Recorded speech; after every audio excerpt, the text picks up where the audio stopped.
יש לנו את הגוגל פורם שאפשר לפתוח אותו גם מהנייד וגם מהמחשב, ויש לנו את הגוגל שיט שגם אותו אפשר לפתוח גם מהנייד וגם מהמחשב.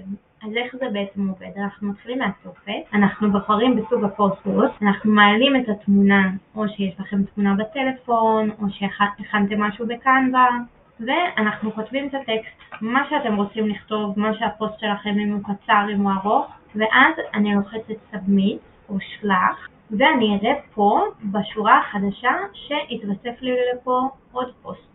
הנה הוא כבר התווסף, עוד לא סיימתי את המשפט. עכשיו, איך בעצם התזמון עובד?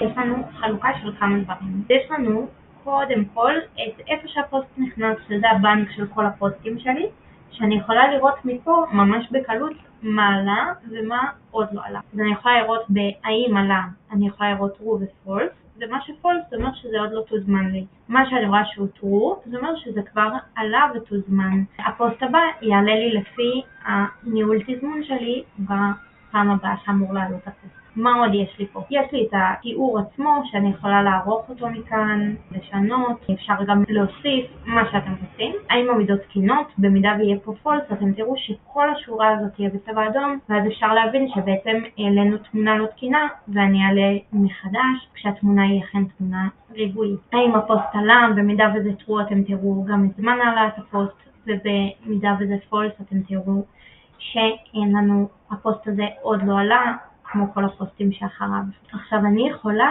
גם לשנות, אני רוצה שהפוסט הזה, הוורוד, יהיה הפוסט הבא שאני אעלה, אז ממש בקלות אני יכולה לגרור אותו למעלה, וזה יהיה הפוסט הבא שיעלה. אתם יכולים לעלות בנק של מלא פוסטים, ואחר כך לגרור ולסדר לכם לפי מה שנוח לכם. עכשיו לכל פוסט, מעבר לזה שיהיה את התמונה ויהיה את הטקסט שכתבתם ארוך או קצר, יתווספו השטגים, ובעצם מה שהמערכת עושה, באופן רנדומלי בוחרת קבוצת השטגים שונה. אז פעם היא תבחר לי את זה, פעם את זה, פעם את זה ופעם את זה.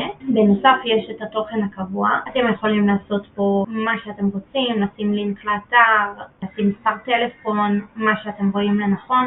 אתם יכולים להכניס פה, ואתם יכולים בכל שלב לערוך את זה, גם את התוכן קבוע וגם את ההשטגים. אתם יכולים לשנות ולעשות לזה אופטימיזציה או לא לגעת בזה בכלל. אחרי זה יש לנו את לאן התוכן עולה, שיש לנו את אינסטגרם, פייסבוק ולינקדין. אתם יכולים לבחור לצורך הדוגמה שבאינסטגרם יעלה לי בלי ההשטגים, או שבפייסבוק הפוסט יעלה לי בלי התוכן קבוע, בלי זה שרשום שלחו לי הודעה בפרטי או את המספר טלפון. אתם יכולים גם לבחור שבלינקדין בכלל הפוסטים שלכם לא יעלו, אבל אני ממליצה שבכל מקום יעלה הכל, כי למה לא כבר יש לכם את זה. דבר אחרון וחשוב, הניהול תזמון שלכם. אתם יכולים לבחור באיזה יום בשבוע אתם מעלים את הפוסטים, זה יכול להיות ראשון, רביעי, שבת, מה שאתם רוצים. באיזה שעה אתם רוצים שהפוסט שלכם יעלה, וזה לפי שעון של 24 שעות. נגיד אם אני רוצה 8 בערב, אני רושמת 20.